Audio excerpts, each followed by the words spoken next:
Rabbil alamin wa bihi nasta'in ala umurid dunya waddin. Asyhadu an la ilaha illallah wahdahu la syarikalah wa asyhadu anna Muhammadan abduhu wa rasuluh. Amma ba'd. Bapak, ibu-ibu hadirin jamaah salat subuh rahimakumullah. Kembali kita memuji dan bersyukur kepada Allah Subhanahu wa taala, di mana di subuh hari ini alhamdulillah kita semuanya masih diberikan nikmat oleh Allah, baik berupa kesehatan, kekuatan, serta kesempatan untuk kita dapat bersama-sama hadir di masjid ini melaksanakan sholat subuh secara berjamaah. Tentunya ini semuanya adalah merupakan nikmat dari Allah Subhanahu wa taala, di mana kita masih diberikan nikmat hidup oleh Allah di hari ini dan mampu untuk kita memanfaatkan nikmat hidup yang sementara ini dan mengawali hari kita ini dengan beribadah kepadanya. Semoga ibadah salat subuh yang baru-baru saja kita tunaikan ini dapat diterima sebagai pahala di sisi Allah Subhanahu wa taala. Dan semoga ibadah amalan kita ini menjadi timbangan pemberat amalan kebaikan kita nanti di akhirat kelak, di hari di mana pada saat itu tidak bermanfaat lagi harta dan anak-anak kecuali yang datang kepada Allah dengan hati yang selamat. Bapak ibu hadirin yang sangat berbahagia, kesempatan ba'da subuh ini alhamdulillah kita manfaatkan sedikit untuk saling ingat mengingatkan di dalam kebaikan, dan mudah-mudahan apa-apa yang kita dengarkan ini bisa bermanfaat untuk kita semuanya. Tema pada kesempatan ba'da subuh ini adalah menyangkut tentang jalan-jalan rezeki. Jalan-jalan rezeki yang Allah Subhanahu wa taala berikan kepada kita. Di mana kita ketahui jamaah sekalian bahwa rezeki itu adalah merupakan segala sesuatu yang Allah Subhanahu wa taala berikan kepada kita. Rezeki itu tidak hanya terkhusus hanya menyangkut tentang harta saja, tetapi rezeki itu juga jauh lebih luas jamaah sekalian. Segala aspek kehidupan manusia, itulah rezeki yang Allah Subhanahu wa taala berikan kepadanya. Misalnya diberikan kita nikmat atau rezeki berupa kesehatan. Alhamdulillah kita bisa berjalan dari rumah ke masjid ini beribadah kepada Allah Subhanahu wa taala. Diberikan waktu luang untuk ibadah kepadanya. Diberikan waktu luang untuk melaksanakan aktivitas kita. Ini juga adalah merupakan rezeki. Termasuk juga rezeki adalah hubungan yang baik dengan keluarga kita, dengan istri kita, dengan anak-anak kita. Itu juga adalah merupakan rezeki. Ada juga dalam bentuk yang lain seperti jabatan, pangkat, kedudukan. Itu juga adalah merupakan nikmat dari Allah Subhanahu wa taala. Dan banyak lagi jamaah sekalian yang sangat berbahagia, dalam artian bahwa rezeki yang Allah Subhanahu wa taala berikan kepada manusia itu melimpah-limpah dan disediakan kepada kita segala sesuatunya. Makanya sering kita sebutkan bahwa tidak akan mati kita sebelum habis rezeki kita. Ini jamaah sekalian, dan semuanya itu adalah merupakan jaminan Allah Subhanahu wa taala. Kalau kita ingin menghitung nikmat yang Allah berikan kepada kita, yakinlah kita tidak akan pernah mampu untuk menghitungnya. Wa in ta'uddu nikmatallahi la tuhsuha. Kalau engkau ingin menghitung nikmatku, kata Allah, maka engkau tidak akan pernah mampu untuk menghitungnya, karena demikian banyaknya nikmat dari Allah, rezeki dari Allah Subhanahu wa taala. Maka di sini jamaah sekalian kita akan mencoba untuk menyebutkan beberapa ayat di dalam Al-Qur'an yang menerangkan kepada kita tentang jalan-jalan rezeki tersebut. Dan kita usahakan jamaah sekalian, rezeki yang kita dapatkan itu dari jalan-jalan yang diridhoi Allah Subhanahu wa taala. Allah Subhanahu wa taala berfirman, ya ayyuhan nas kulu mimma fil ardi halalan thayyibah wala tattabi'u khutuwati syaitan innahu lakum aduwwum mubin. Wahai sekalian manusia, makanlah apa-apa yang ada di bumi yang halal lagi baik, dan jangan ikuti langkah-langkah syaitan, karena sesungguhnya syaitan itu adalah merupakan musuh yang nyata bagimu. Ya ayyuhalladzina amanu kulu min thayyibati ma razaqnakum washkuru lillah in kuntum iyyahu ta'budun. Wahai orang-orang yang beriman, makanlah di antara rezeki yang baik-baik yang kami berikan kepadamu, dan bersyukurlah kepada Allah jika benar-benar hanya kepadanya kamu menyembah. Jadi marilah jamaah sekalian, kita menggapai rezeki Allah Subhanahu wa taala, dan kita memanfaatkan, mengkonsumsi dan seterusnya yang halal lagi baik. Dan usahakanlah jamaah sekalian untuk memakan makanan atau mempergunakan rezeki yang Allah Subhanahu wa taala berikan kepada kita ini dengan jalan-jalan yang baik. Jamaah sekalian yang sangat berbahagia, yang pertama kita ingin sebutkan, yang pertama adalah ketahuilah bahwa rezeki itu ya telah dijamin Allah Subhanahu wa taala. Semua makhluknya itu dijamin rezekinya oleh Allah Subhanahu wa taala. Bukan hanya manusia saja, sampai kepada, minta maaf ini, binatang, hewan ternak jamaah sekalian. Semuanya itu telah dijamin rezekinya oleh Allah Subhanahu wa taala. Bukan hanya manusia saja. Allah Subhanahu wa taala berfirman di surah Hud, ya, surah ke-11 ayat yang ke-6. Wa ma min dabbatin fil ardi illa 'alallahi rizquha. Dan tidak ada suatu binatang melata pun di bumi ini melainkan Allah lah yang memberikan rezekinya kepadanya. Dan dia mengetahui tempat berdiam binatang itu dan tempat penyimpanannya, semuanya tertulis dalam kitab yang nyata. Ayat ini Bapak Ibu sekalian menerangkan kepada kita bahwa semuanya dijamin rezekinya oleh Allah Subhanahu wa taala. Jangankan manusia, binatang melata pun itu dijamin rezekinya oleh Allah Subhanahu wa taala. Jadi jangan kita ini takut mati karena rezeki gitu. Ya, binatang saja dijamin rezekinya. Saya berikan contoh jamaah sekalian, ini saya minta maaf. Berikan contoh, misalnya hewan yang merayap seperti cicak. Cicak itu merayap, tetapi rezekinya hewan yang terbang, bayangkan ini, ya. Dan tidak perlu itu cicak itu punya sayap untuk memburu rezekinya, tidak perlu.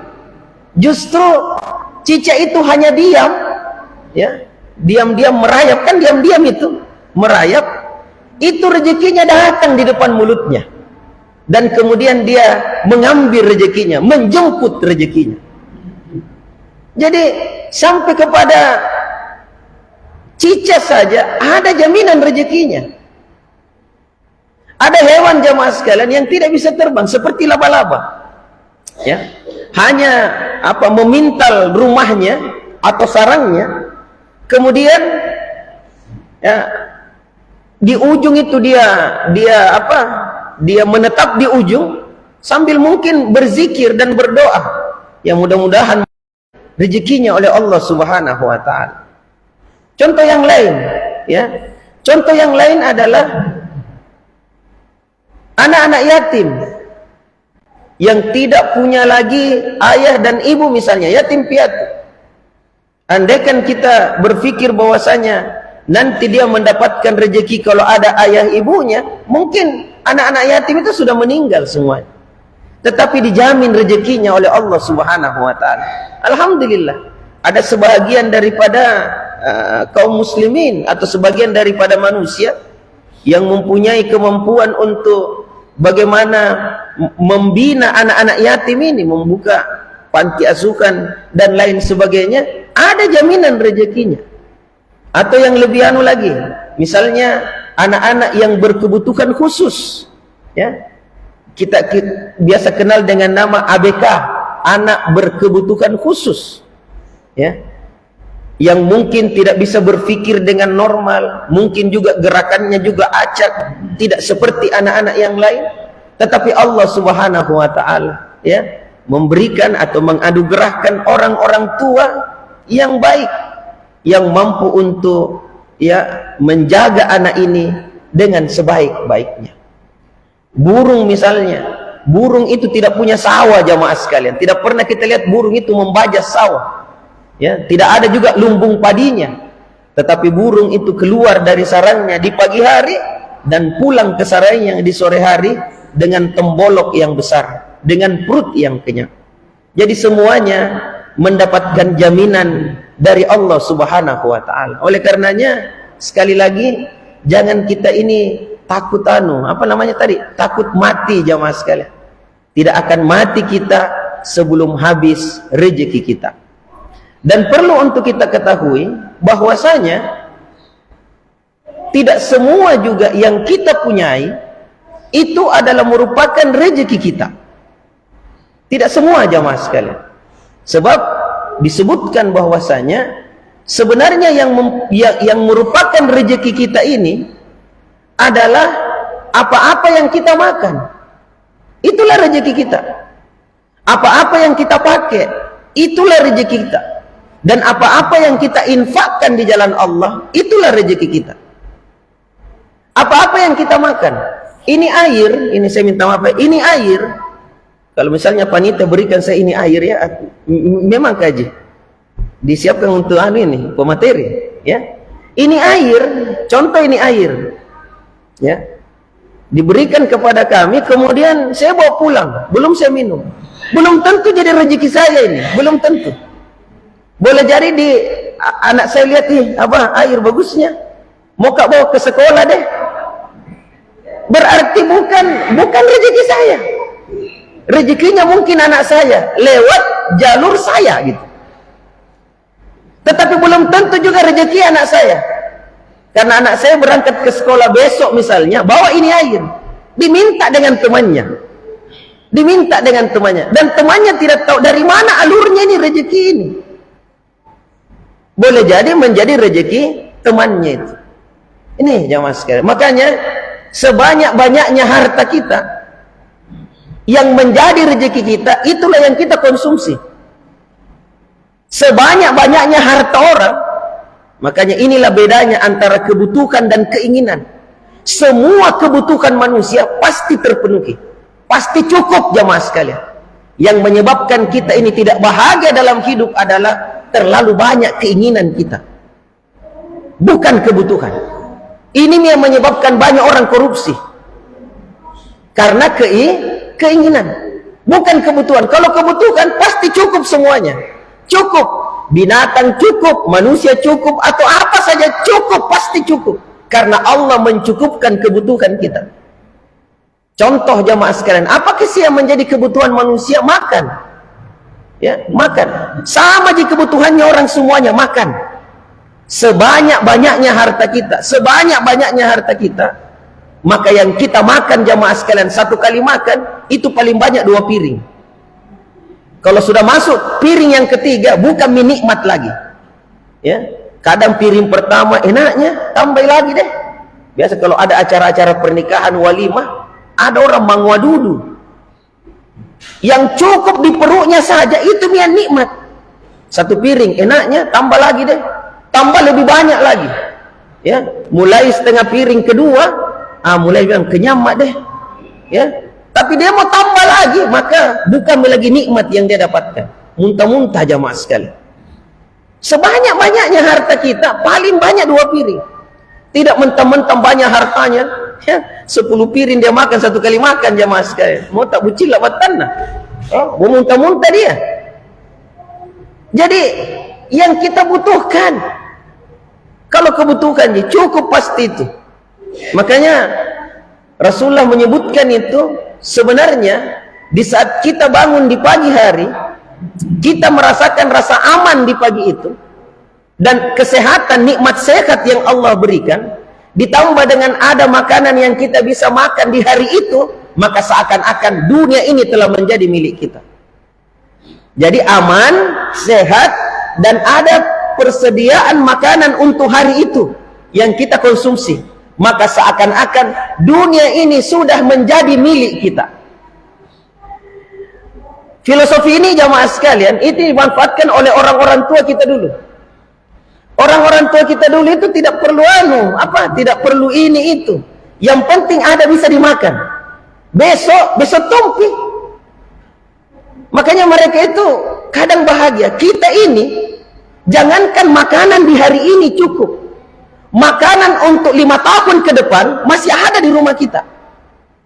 Uang di bank, apa semuanya. Tapi kenapa justru kita tidak bahagia jamaah sekalian? Hal ini menunjukkan bahwasanya memang manusia demikianlah sifat manusia itu. Selalu ingin berlebih, sementara yang dia butuhkan tidak sebanyak apa yang berlebih itu. Saya kadang berikan contoh yang lain, sebanyak-banyak mobil tak yang kita butuhkan untuk berangkat pergi kerja, pasti cuma 1 mobil. Ada orang 10 mobilnya, 1 je mobil dia pakai pergi kerja. Bukan berarti 10-10-nya dia pakai jamaah sekalian, tidak, 1 je. Makanya ini yang bikin pusing kepalanya di akhir tahun, di saat harus dibayar pajaknya ini mobil. Sebanyak-banyaknya motor tak 1 je motor yang kita pakai, 1 je.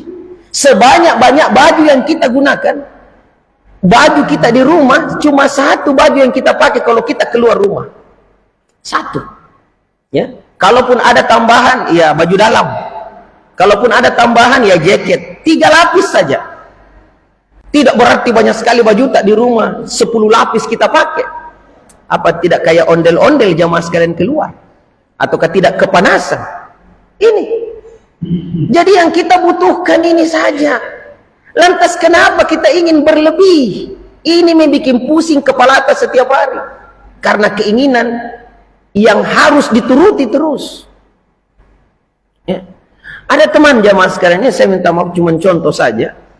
Waktu honor-honor jadi guru, itu gajinya 800.000, cukup 1 bulan. Cukup dengan istrinya, bahkan dia kontrak rumah, bahagia, pakai motor tiap hari, 800.000. Waktu terangkat jadi guru P3K, ini ya, sudah jadi ASN, itu gajinya 3,2 juta. 3,2 juta. Maka pada saat terangkat jadi ASN, bicaralah istrinya, suamiku, ASN makin ini kau, ya, baju coklat kita pakai Senin Selasa. Hari Rabu baju putih ada lambannya. Hari Kamis baju batik, tanggal 17 baju korpri. ASN maki ini kau. Ya, masa motor terus? Ya sekali-sekali lah diganti karena sudah maki ini. Ya. Saya bilang suaminya, "Oh, baiklah kalau begitu." Maka pergilah kredit mobil. 1 bulan cicilannya 2,5 juta. Jadi tinggal berapa 1 bulan jamaah sekalian? Tinggal berapa? Tinggal 700.000. Uang 700, makanya tidak ada syukurnya pada saat sudah jadi ASN, bahkan semakin pusing kepalanya. Karena biaya merawat mobil lebih banyak daripada merawat motor. Baru merawat mobil ini, belum pihak lain. Inilah gaya hidup yang menyebabkan kita ini pusing setiap hari, susah setiap hari. Ini jamaah sekalian. Ya. Kalau orang naik motor itu paling banyak 200.000 kalau masuk bengkel. Ini kita semuanya pengalaman jamaah sekalian. Kalaupun lebih 200 marah-marah mungkin dengan tukang bengkelnya. Ya. Tapi kalau mobil masuk ke bengkel itu paling kurang berapa Pak? 2 juta. Apalagi kalau mekaniknya panggil maki, "Pak, sini ki dulu." Mati meja. Lanyak misalnya lagi. Dan kita tidak berdaya pada saat itu.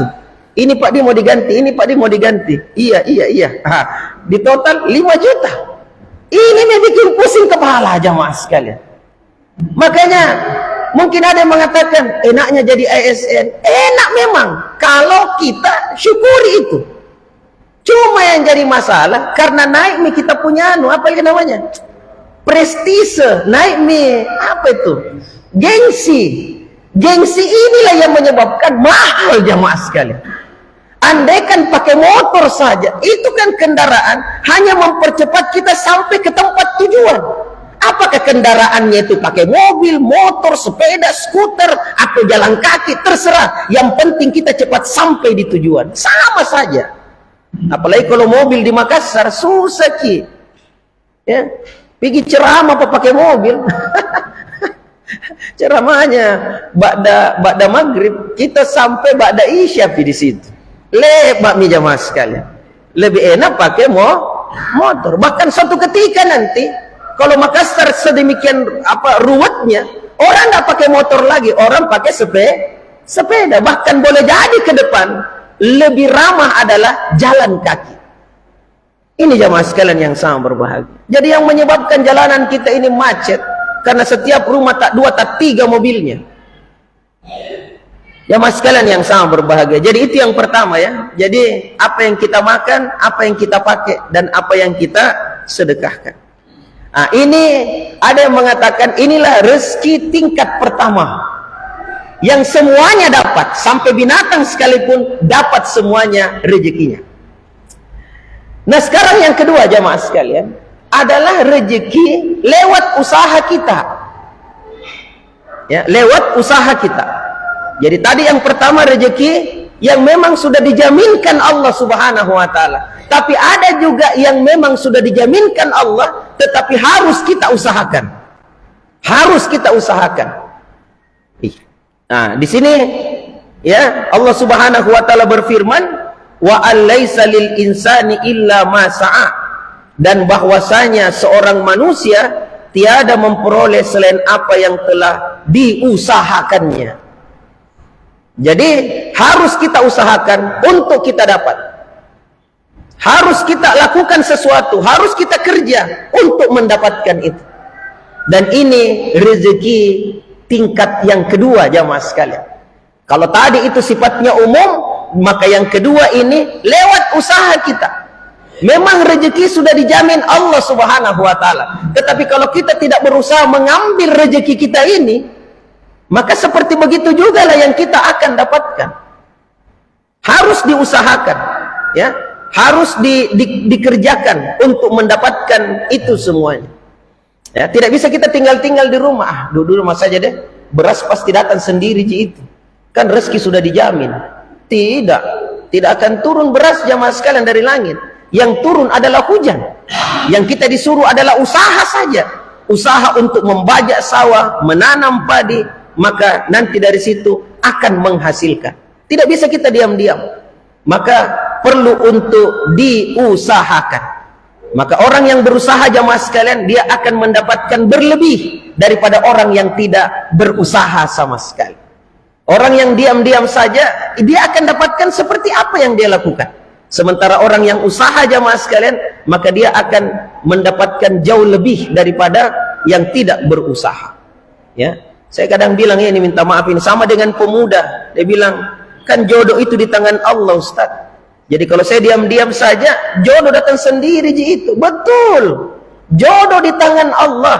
Tetapi kalau kita tidak berusaha untuk mengambilnya, maka akan tetap di tangan Allah. Maka harus diusaha, harus kerja jamaah sekalian.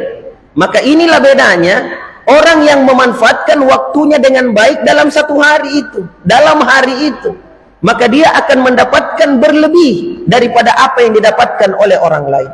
Dan itulah jaminan rezeki yang Allah berikan kepadanya. Wa alaysa lil insani illa ma sa'a. Makanya beda-beda rezekinya orang. Ada juga rezekinya orang itu jamaah sekalian, ini minta maaf, lewat usaha ilmu pengetahuan.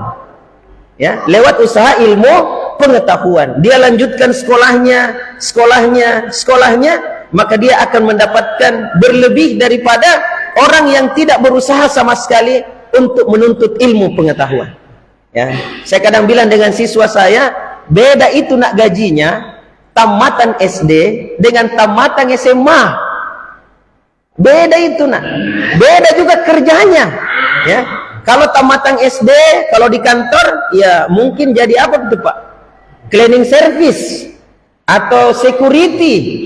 Ya, tidak akan mungkin tamatan SD menjadi kepala sekolah. Kan sama-sama jadi manusia, Ustaz.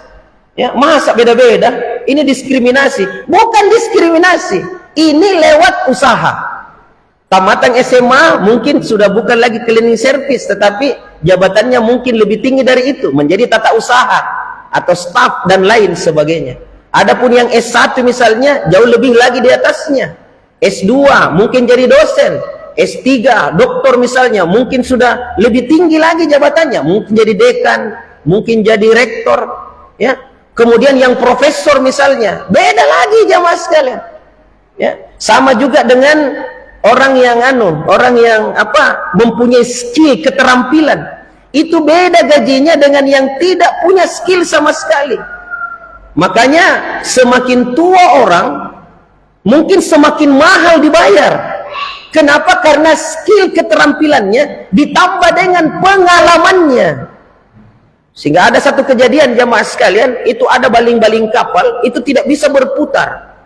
Akhirnya dipanggillah seorang ahli untuk memperbaiki itu. Dipanggil, dia cuma lihat-lihat saja, kemudian ketok-ketok, kemudian dia perbaiki sedikit, jalan itu baling-baling kapal laut itu, jalan. Wih, langsung ditanya, berapa harus saya bayar? Maka dia bilang, yang harus kita bayar Pak 30 juta. Maka kagetlah ini yang punya kapal ini. Kerjamu hanya lihat-lihat, ketuk-ketuk, kemudian kau perbaiki sedikit, tidak tahu juga apa yang kau perbaiki, kok 30 juta? Apa dia bilang ini sang ahli? Sebenarnya Pak, ongkosnya ini cuma 500.000, tetapi 29.500.000 itu adalah ongkos ilmu saya selama 30 tahun. Selama 30 tahun. Makanya biasanya itu ongkosnya jauh berlebih daripada yang lain. Kenapa? Karena ada ilmu di dalamnya. Tidak semua orang masa ketok-ketok saja lihat-lihat 30 juta. Itu. Rusak HP kita. Kita bawa ke counter HP untuk diperbaiki, ya. Dia lihat-lihat, Pak, 1 juta ini. Kenapa mahal? Perbaiki pena sendiri. Iya Pak, biar nih. Dia cuma kacak-kacak sedikit. Selesai nih Pak, selesai nih.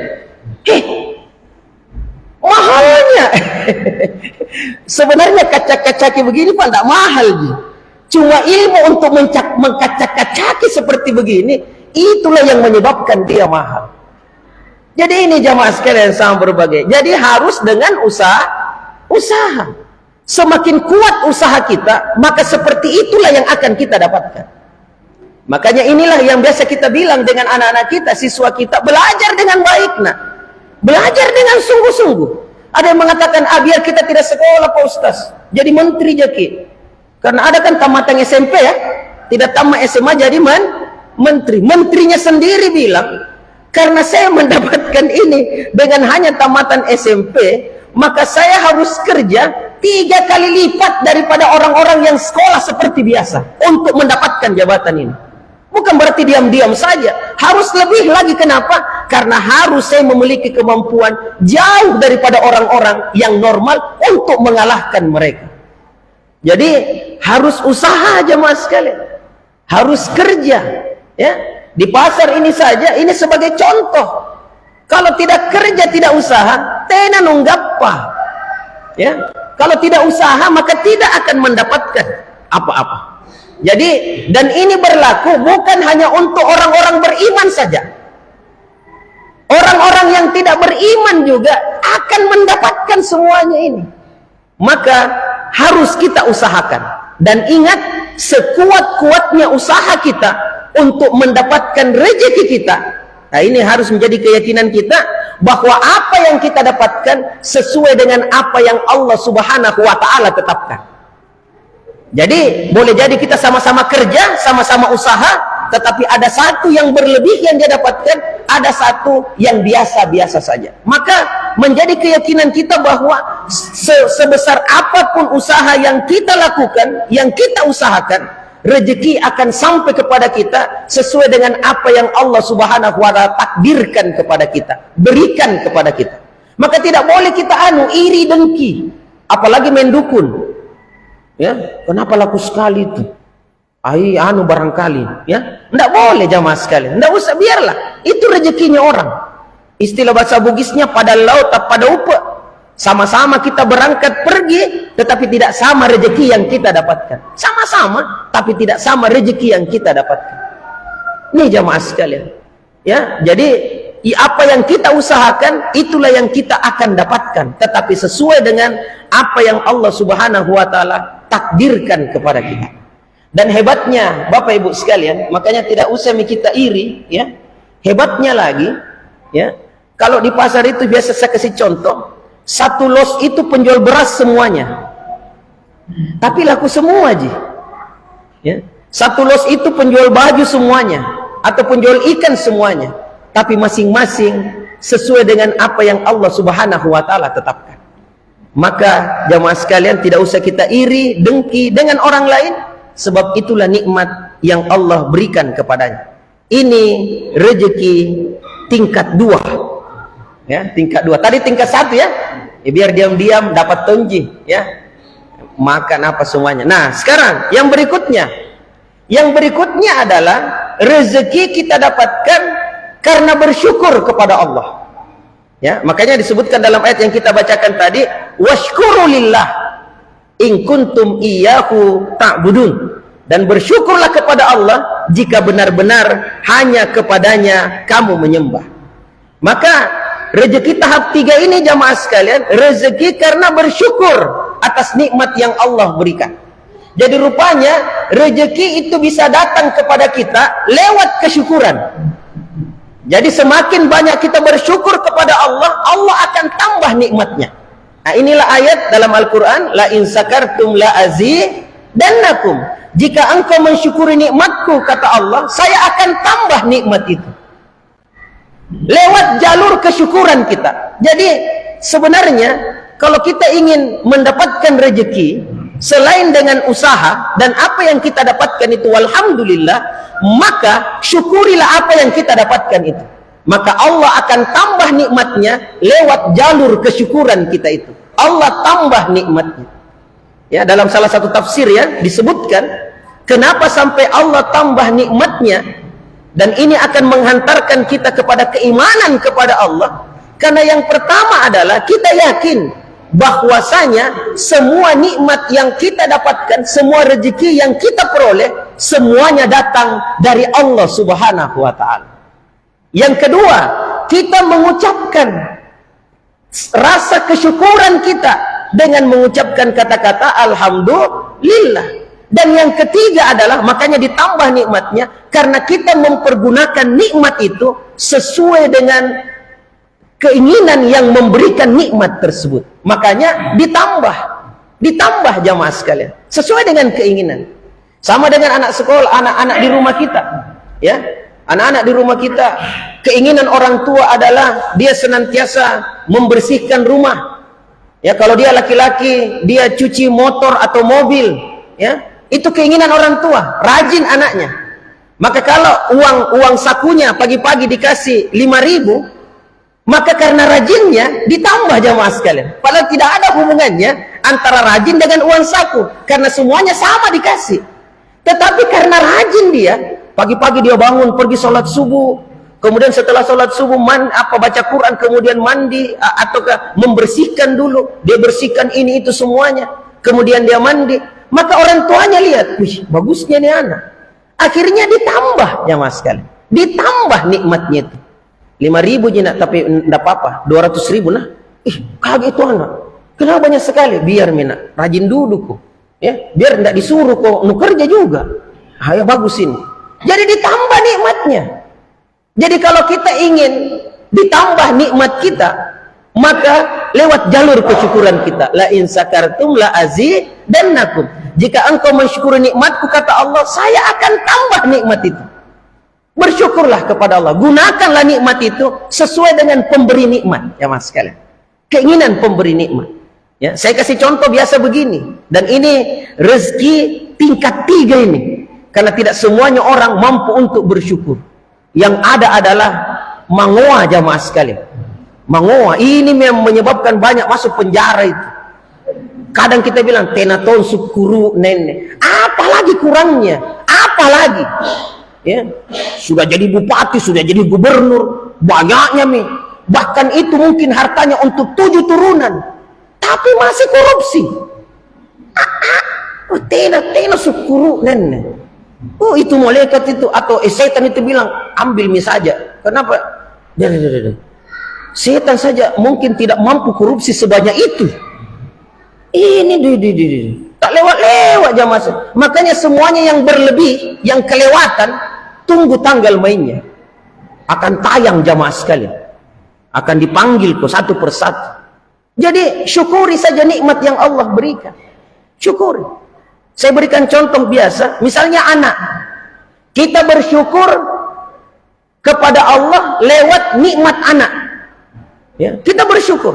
Kenapa bersyukur? Karena anak itu nikmat memang. Tidak semuanya orang yang sudah menikah diberikan nikmat berupa anak. Kita dapat. Ada teman 15 tahun menikah belum ada anaknya. Kita baru 5 tahun menikah 4 anak tak. Kayak voucher isi ulang jamaah sekalian. Sudah kosong berisi lagi. Tidak tahu kotanya di mana diambilin. Ya. Ada teman 20 tahun menikah belum punya anak. Ya, bahkan bolak-balik ke tanah suci umrah, bukan hanya ibadah, minta anak, tidak punya anak. Kita tidak pernah umrah 7 anak tak. Ini jamaah sekalian sama berbahagia. Maka bersyukurlah. Kenapa? Karena anak itu nikmat, bukan karena banyaknya harta orang, bukan karena tingginya pangkat dan kedudukan, bukan, tapi nikmat dari Allah. Makanya syukuri. Nah, bagaimana caranya Ustaz mensyukuri nikmat berupa anak sehingga Allah menambah nikmatnya lewat jalur kesyukuran kita? Caranya adalah jaga anak itu dengan baik, bimbing anak itu dengan baik, bina anak itu dengan baik, ya, arahkan jamaah sekalian sesuai dengan kehendak pemberi nikmat. Ya ayyuhallazina amanu qu anfusakum wa ahlikum nara. Wahai orang-orang yang beriman, jagalah diri kalian dan keluarga kalian dari azab api neraka. Maka kita jaga dia, kita bimbing dia, kita arahkan dia, kita ajarkan dia salat, kita ajarkan dia ngaji. Kalaupun kita tidak mampu, kita bawa anak kita ke masjid atau sekolahkan di sekolah-sekolah terbaik untuk dia diajarkan agama dengan baik, untuk menjadi orang-orang yang berkualitas di masa yang akan datang. Diajarkan juga menyangkut tentang ilmu pengetahuan, ilmu alat, agar supaya dia bisa survive di masa yang akan datang. Maka karena orang tua bertanggung jawab seperti begini, sebagai tanda kesyukurannya kepada Allah, Allah tambah nikmatnya lewat jalur anak-anaknya. Akhirnya apa jamaah sekalian? Ada di antara anaknya menjadi wali kota. Bayangkan ini, ya, keluarga yang biasa-biasa saja langsung terangkat derajatnya lewat jalur anaknya. Kenapa? Karena dibina, diarahkan, disekolahkan dan lain sebagainya, ya. Bahkan anak-anak ini bisa menjadi sumber kebahagiaan bagi orang tua di dunia. Jangankan jadi seperti itu, kerjanya bagus, ranking 1 saja anak tadi sekolah, siapa yang gembira? Orang tua. Baru-baru ini ada pembagian rapor, ya. Ini Bu, ranking 1 anak tak. Langsung itu ibu mengatakan, siapa dulu dong mamanya? Padahal yang setengah mati belajar anaknya, sementara yang dapat bahagianya orang tuanya jamaah sekalian. Jadi itu Allah tambah nikmatnya lewat jalur kesyukuran kita itu. Sama juga dengan kerja, dengan usaha, syukuri saja, ya. Ada yang mengatakan kalau begitu Ustaz kita suka berada di zona nyaman. Tidak, memang sudah begitulah jamaah sekalian. Ada juga orang kan begitu.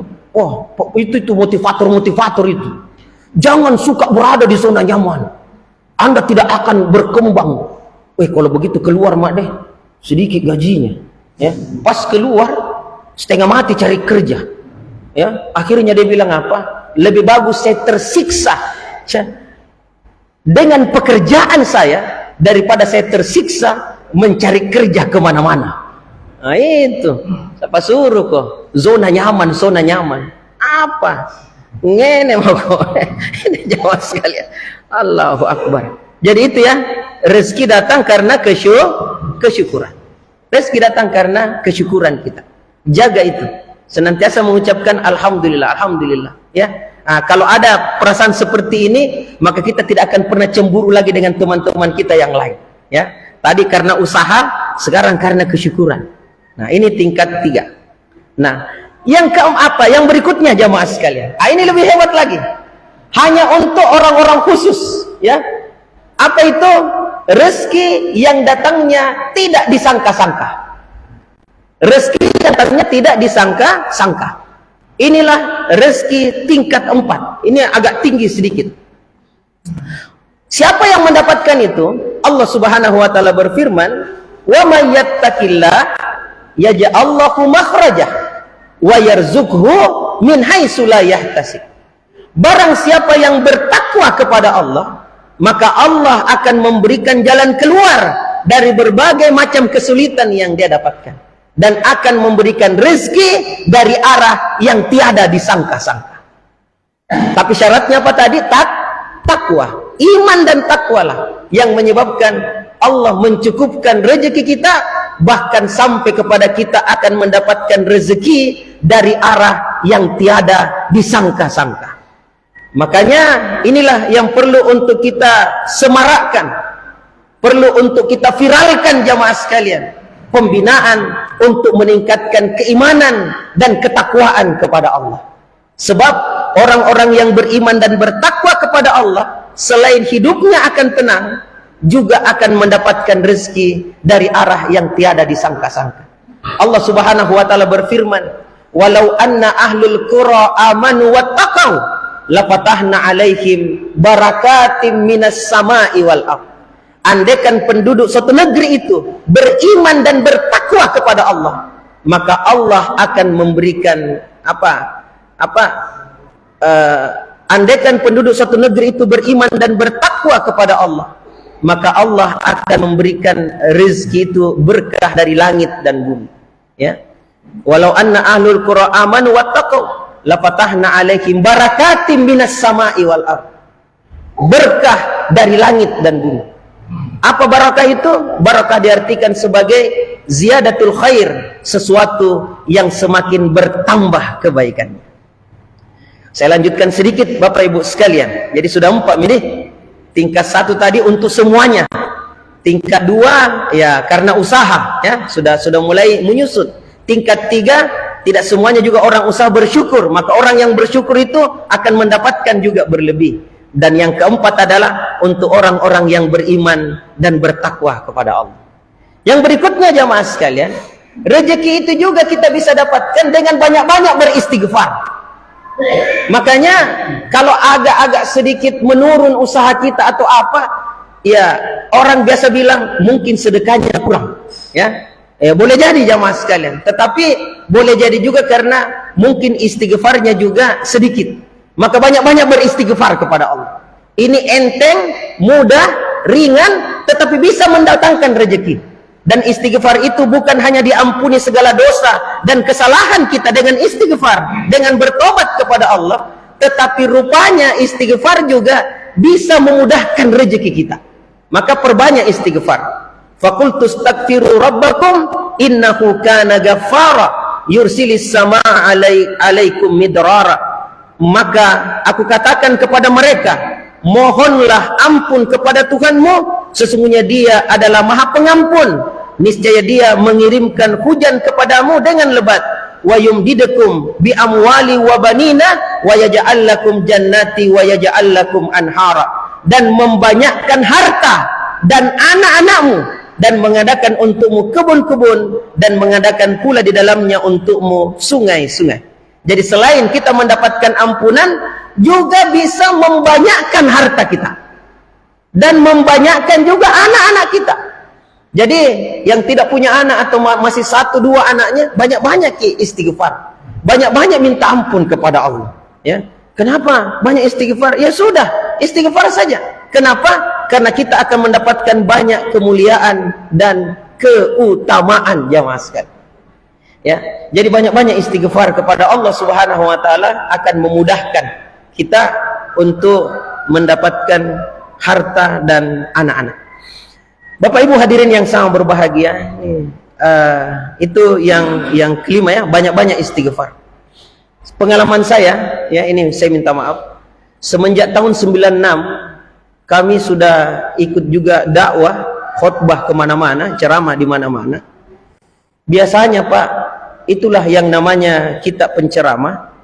Kadang terlambat ya, kadang waktu, kadang ketiduran apa semuanya. Tapi alhamdulillah dari tahun itu sampai sekarang, seingat saya tidak pernah kami tidak mengisi. Ya, walaupun terlambat tetap kami mengisi.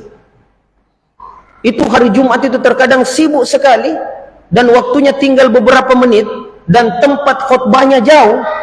Apa yang saya lakukan Pak? Saya banyak-banyak istighfar di jalan. Astagfirullah, astagfirullah.